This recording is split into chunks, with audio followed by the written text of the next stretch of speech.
When Santa Learned the Gospel. And this is a book that's written by Simon Camilleri. And the book is illustrated by Matt Boutros. When Santa learned the gospel, he first heard it from an elf. This tiny Santa's helper had just learned of it herself. A child had asked for Christmas to receive a Bible book. This elf had made one in the shop, then paused to have a look. She read all about Jesus and the call to follow him. She learned how Jesus lived and taught and died to pay for sin. She learned how Jesus rose again and how he will return. And then this elf read how she should respond to all she'd learned. She shut the book, put down her tools, then closed her eyes and prayed. Right then and there, this little elf trusted in Christ that day. The next day, she told Santa. It was awkward, unprepared. She knew she didn't know that much, but what she knew, she shared. She told Santa the gospel. It was simple. It was short. But a seed was sown in Santa's heart, which grew into a thought. Santa reflected on his life and the message he'd supported, then compared it to the gospel that the elf had just reported.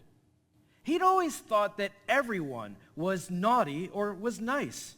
He had them on two big lists. He even checked it twice.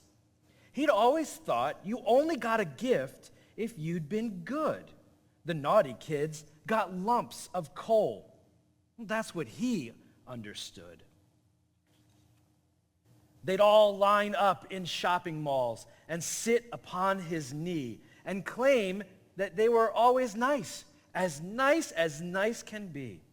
Of course, he saw them when they slept and knew when they awoke.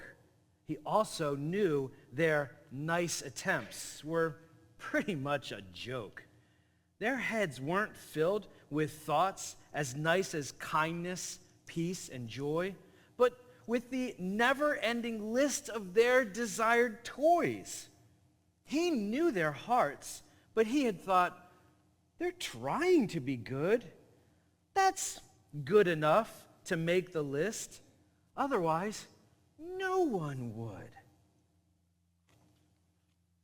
So every year, their good enough with toys would be rewarded. And every year, he realized, this message he supported. The good will get the presents. The bad will get the coal. And trying to be good enough is good enough a goal. That was the message that he knew, but now he knew another. He had just learned the gospel, so he compared them to each other. The message of the gospel turned his message upside down. The good, the bad, naughty, and nice, it switched it all around. There's no one good but God alone, he'd heard Jesus concluded. And those who claim they're good enough are simply just deluded. If there's a list of who is good, that standard we've all missed. And Santa saw that even he was on the naughty list. That shook his world. That rocked his boat. That gripped him in his soul to think that even Santa Claus deserved a lump of coal. But that was only half of what the gospel message said. It also flipped what happened to the naughty on its head. Instead of being written off as just not good enough, the message to the naughty list was one of grace and love. The gospel offered mercy to all those deserving coal. The gospel offered forgiveness and cleansing of the soul. The gospel told how Jesus died our death to pay the price, to reconcile us all to God, both naughty and the nice. This offer was a real gift. Unlike the presents neath the tree, it was not earned by being good.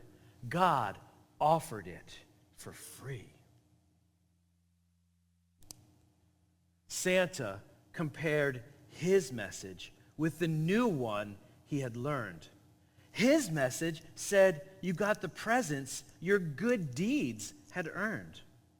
The message of the gospel offered something so much greater. Jesus had come to reconcile the world to their Creator. When Santa grasped the gospel, he did not know what to do. And so the elf said nervously, "How about I pray with you?"